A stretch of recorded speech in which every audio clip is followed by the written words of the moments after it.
why I was doing it.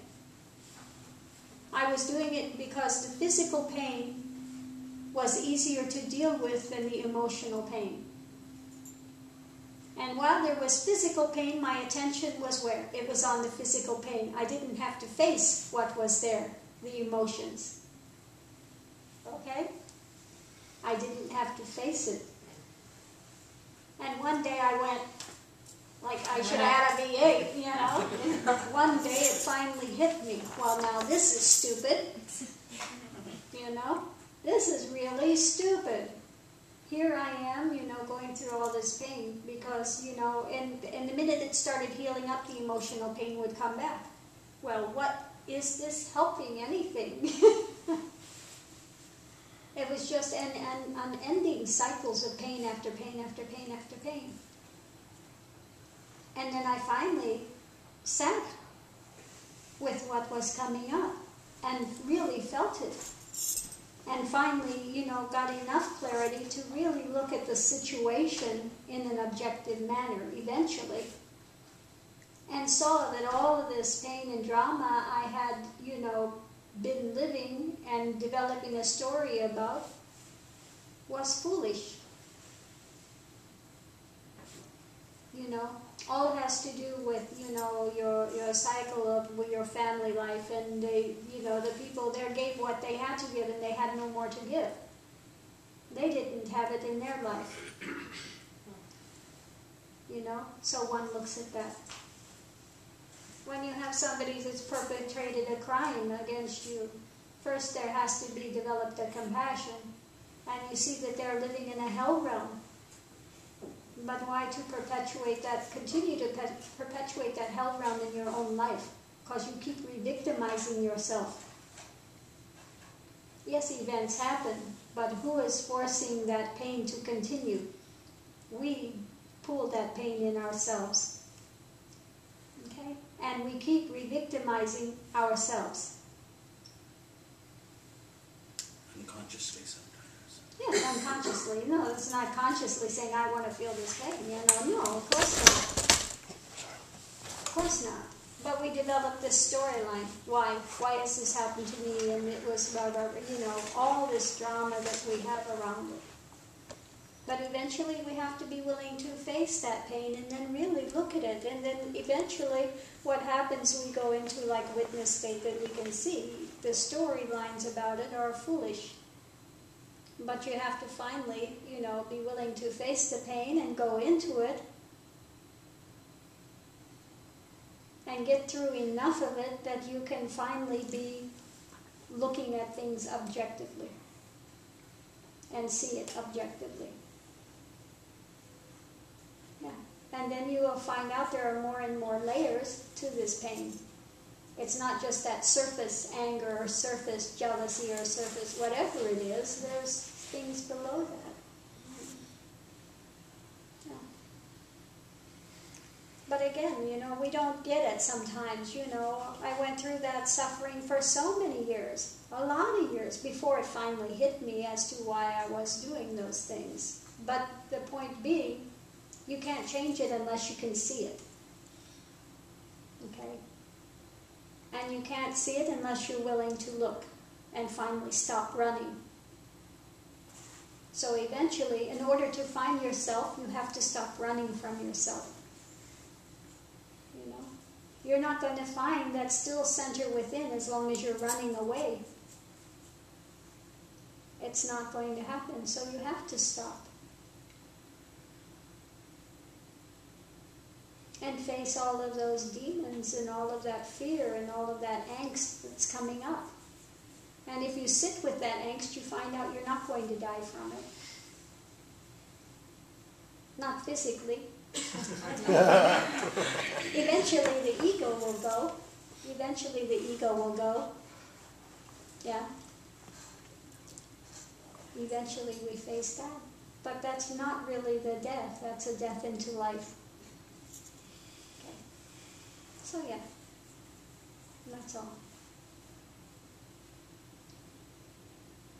So it's a very strong practice to just sit with those things, but you have to be willing to encounter life, not just hide behind a screen and say, yes, I'm doing all this in my life. No, we have to step out of our comfort zone. That's a big part of it.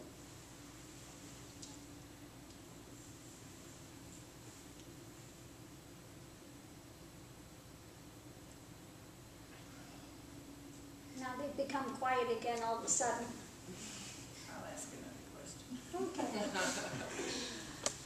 Truth is truth, and who that reaches realization has realized that truth. Mhm. So is the transmission from anybody who is realized going to be the same? Exactly. Yes. If that is truly a realized master and not just somebody who's parroting words, okay? If you have somebody that can be saying all the right words and parroting words, but there's no transmission. But if it is truly a realized master, then yes, of course, the transmission is going to be the same. Whether it's U.G. Krishnamurti or whether it's here, and you may not like the personality, it has nothing to do with it. Dead or alive? Dead or alive, you don't like, but mainly living is, more transmission when it's living. But yeah, even after they pass, there can be transmission, yes. But it's not necessarily based about personality. Like I said, UG, very caustic personality. Very, very caustic. But yes, actually there was realization there. Very strong Kundalini experience, 3 years, and then it blew out. Very strong. And the realization that truth is one. When it's in duality, in the minds of duality in the sadhakas, there are as many shades of truths as there are people on the planet. Their idea of truth is different. Their experiences are different. But in realization, that realization is one. It's not changing. And that's why one realized being will know another. One Paramahamsa will know another. And because we live in that same one consciousness, it's not different. Okay. That's a singular experience. I don't care if it's Buddhist, if it's Hindu, if it's Christian. There's only one divine essence of is. That emptiness which is full. That whole, complete, unchanging. That can't be spoken of in words. That is one experience. And you don't have many shades of that experience.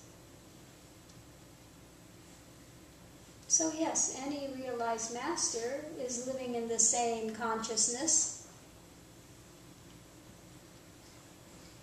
and will have a transmission of that truth. You're welcome. Yeah. Yes? I was wondering if you could talk a little bit about letting go of attachments, because I know several of us had that fear that we brought up last night. Yeah. People are attached to things, and that's one thing that is said as suffering, of course. Because whatever you're attached to, eventually it's going to go, it's going to change. And again, this is bringing up those fears, and this is why you sit with those fears and you find out what's beneath it, what's prior to it. But yes, this is what people, and brings you to the point of seeing that it's suffering, that life is suffering. Okay. And being willing to move beyond that suffering. Doesn't mean if you develop vairagya that you're pushing anything away. Doesn't mean that you love them less. You love them in a different way. Not that grasping way of passion, that type of thing. Doesn't mean that you love them less. It's different. It's different. You no longer need to cling to them. You give them the freedom, you know? You give them freedom.